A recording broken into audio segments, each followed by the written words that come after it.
Sunday evening blizzard update, 1 degree outside Weather Network. Taking care of New England. We got snow expanding in southern New England. Just a reminder, you can stay on top of the radar, get the hourly forecast as well with our app. It's totally free. It's 5 stars. App Store and Google Play. Search the number 1 degree outside weather. Everything remains on track in terms of the forecast. The snow, the wind ramping up during the overnight. Heaviest snow between 4 and 9 a.m. There are some folks who will get 8 to 12 inches of snow in that 5-hour window.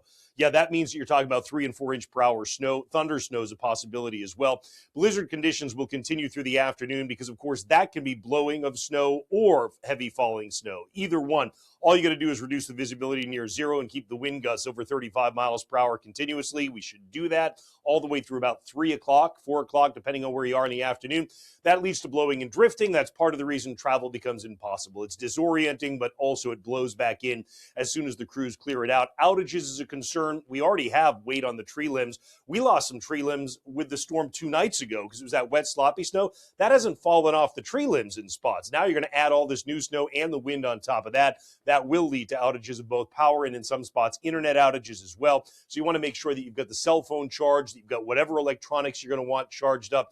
Just keep that in mind. And if you have a private well, it may be a good idea to put some water in the bathtub so at least you have something to work with in case you lose power. Pre-dawn and afternoon coastal flooding. We'll talk about that in this video in just a moment. This is such a textbook setup for a classic New England historic storm where you've got the storm ready to explode off the Carolina coastline. And I do really mean explode. This will become a bombing storm, and it's become known as a bomb cyclone in media now. But generally, what the term means is that you're losing 24 millibars of barometric pressure in 24 hours. We're going to go way beyond that. This thing is a bomb and then some. You can see the wind analysis on wind gusts anyway. Anything in yellow is where we've got gusts over 39 miles per hour. That would be tropical storm force, but again, we measure tropical systems in sustained wind, not gusts. And then the red is where you have gusts over 65, but we're talking about gusts that will continue to ramp up, and I'll show you that forecast here in just a second. In terms of timing out the snow, you get past midnight, the snow's already up into southern New Hampshire, trying to knock into central New Hampshire as well, and it will, but it'll be a lot lighter for you. It does fill in more and more as we get through tomorrow morning. Notice the heavy snow that's coming down. Yeah, this is the stuff that's going to be that 2-3 inch per hour stuff. I will show you that here in just a second as well. If we're going to get any mix, it's going to be sleet at Nantucket for a little while during the late morning or early afternoon. It should not be a significant mix that comes in. It will cut your amounts down a little bit relative to folks on the other side of the Cape Cod Canal, for example. And then notice by the time we get to about 7, 8 o'clock tomorrow evening, it's finally starting to wind down in terms of the snow, although the wind will still be cranking. And again, we'll take a look at that in a moment. How about snow rate? Inch per hour snow as we get through 11 p.m. and midnight, expanding through Connecticut, and very quickly coming northward. By the time we get to 3 in the morning, you've got 2 inch per hour snow that's coming up on the south coast. And yep, there it is. What you're seeing there in the purple is where we've got 3 inch per hour snow on average. There will be some spots that go higher where we get thunder snow mixed in. That continues to spread northward through Rhode Island, through southeastern Massachusetts. And even when you come farther north, you're still tipping the scale to an inch, inch and a half per hour through the New Hampshire seacoast, southern Maine, and even right up to the lakes region. You get some decent snow for a while. Notice that Monday afternoon, is it as strong? No, not nearly. That's why I said that heaviest snow comes in the morning. But the blue is still lining up to an inch per hour. That's coming down all the way into the mid-afternoon. And then finally, as we get toward the evening after dinner, you see it taper off a bit more. So we still think there's going to be over 2 feet of snow across a lot of Rhode Island and southeastern Mass, interior portions away from, or just west of Route 3, I should say. And then when you come down to the Cape, again, it's going to be a little bit wetter consistency for you, so it's probably 18 to 24. We've bumped up Chatham to put you right into that as well, and even Nantucket, we've got you at 12 to 18, even with the mix that'll go on with some sleet coming into play. There's just too much moisture that comes down as snow. South coast of Connecticut, right there with you at 18 to 24. That's the case running up through the Boston Metro and the Metro West. Once you start getting to 495 in the Merrimack Valley, up through Amesbury, Newburyport, West Newbury, you're talking 12 to 18. Same thing as you start coming out by the Quabbin and make your way down through central and northern Connecticut. Probably going to be a little bit of shadowing that goes on with a little bit less in the way of snow across portions of the Connecticut River Valley, particularly from the Pioneer Valley northward. And then the farther west you go, you start to lose some of that moisture as you get out toward the Capital District of New York. But this is definitely your sweet spot. The plus is kind of open-ended, isn't it? Look, in terms of what we think is is a reasonable worst case for some folks that we may get a 34, 35 that shows up in spots that is within the realm of possibility. We just don't think that's going to be a widespread average in that area. And the farther north that you go, again, coast of Maine picks up the most. It's going to look and feel like a blizzard all the way from Saco to Portland for a little while during the course of tomorrow afternoon. It's going to be blowing like crazy, and I'll show you that in a second. It's going to be snowing like crazy. It just may not qualify scientifically as a blizzard of getting that 3 hours of consecutive without interruption. And then you lose moisture as you come up into Vermont for that matter as well. So that's kind of how things break down in terms of the overview on what we're looking at with snowfall, right? So the next question becomes, okay, what do we do in terms of the wind? Let me show you, we'll put things into motion here with a timestamp in the upper left, and you'll notice the wind increasing after midnight tonight. And on Monday morning, here we go. We're gusting over 60 already from the South Shore down to the Cape. Nantucket already pushing over 70 miles per hour before 5 in the morning. Many of us find the expanding wind. There will be outages by the time you wake up.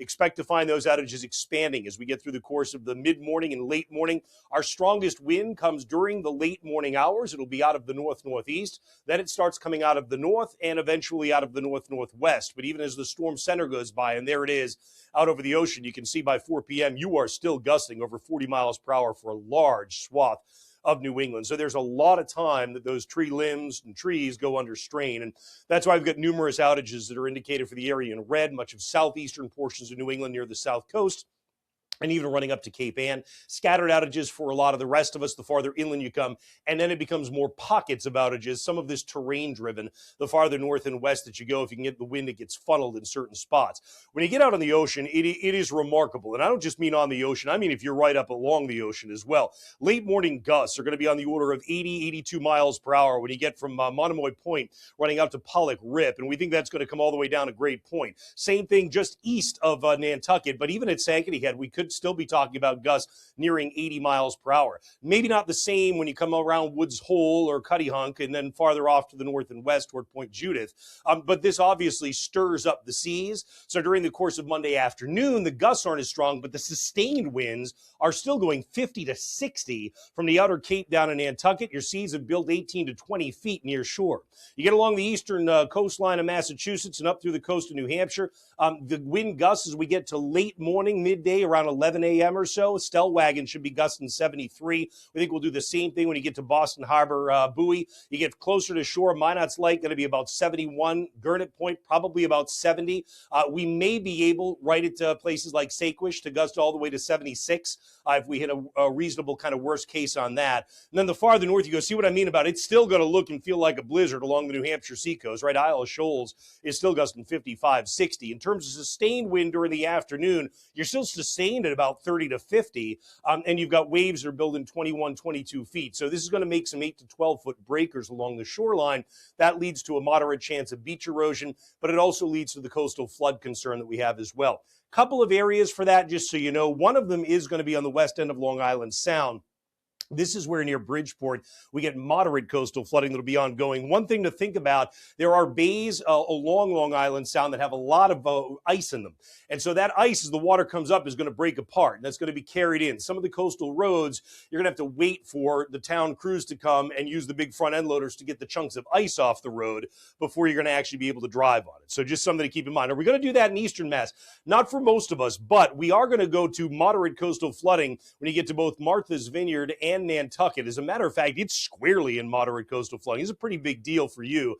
So just be advised that in these spots, and even along the south coast of the Cape, in the vulnerable spots, you may go to moderate coastal flooding. You also may have that issue. In fact, you probably will, where you have chunks of ice carried onto the roads. The eastern-facing shoreline of Massachusetts to New Hampshire and southern Maine, it's more like minor coastal flooding. It's squarely into minor, but that may be enough that with the snowbanks and so much snow coming down, that may hold some of the water and ice chunks at bay relative to the areas that are going to be moderate coastal flooding. The feels like a prediction on Monday is downright cold, and it's funny because the storm itself is going to be running in the 30s to start and 20s during the day Monday.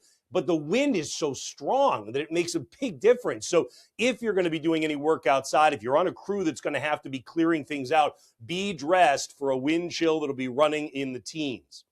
One of the big questions we keep getting is what comes after this? And the answer to that is there are two disturbances to watch. One comes in Wednesday.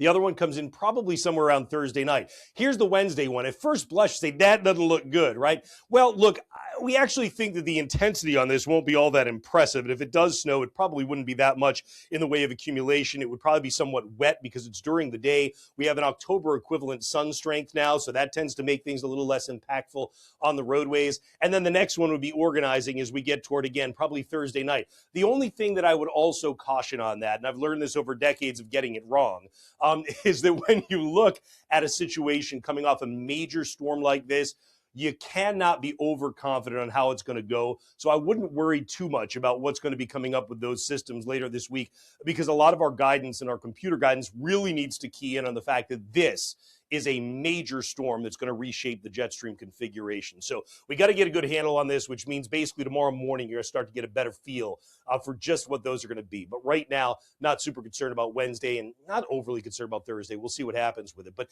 just a reminder, we will be streaming at times during the storm. You can keep it on all the time if you want. It is New England's only weather network. We're very proud to have built that without any corporate ownership or any investor money. This is just something that's built out of passion and the support of our members. If you'd like to support what we do, you can help us out at membership.onedegreeoutside.com. And of course, big thanks to our partners and sponsors that you see in the app and in the videos as well. That's how things look for now. We will keep you posted, Danielle and I, right here at New England's Weather Network, 1 Degree Outside. Thanks so much for watching. We hope you enjoyed this 1 Degree Outside video. Get exclusive content, support the mission at membership.onedegreeoutside.com. And don't forget, free and 5 stars on the App Store and Google Play. Search the number 1 Degree Outside weather.